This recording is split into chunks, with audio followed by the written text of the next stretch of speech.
mace ta gari sai gidan miji gatan mazajen daga duniya.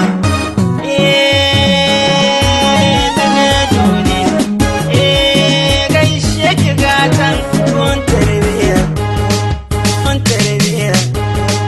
Mace ta gari hanya ta raino gun al'umma, mace ta gari hanya ta tarbiyyar al'umma, mace ta gari hanyar da shan ilimin al'umma, mace ta gari turban limana gun al'umma, mace ta gari mai sada soyayyar al'umma, mace ta gari ita ce sila da zaman lafiya. Mace ta gari ita ce sila ta zaman lafiya.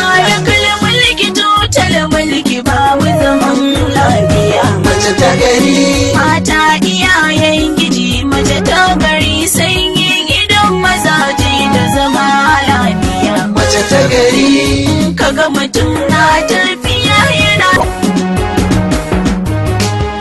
dinki ku bi na a hankali, zana ba ku dalilai masu sada zama lafiya. Mace ta gari farko ka zama nagari sai ka auro yar asali masu tarbiya kajiya. Mace ta gari mace kamila mai ilimi na addini islama abin duban tarbiya. Mace ta gari sannan a halin rayuwar zaman aure yan uwana ku dora kan tarbiya. Mace ta gari ita za ta dau nauyin kula tarbiya, ilimi na yara su tashi cikin tarbiya. Mace ta gari Mace ta gari ita ce sila ta zama lafiya.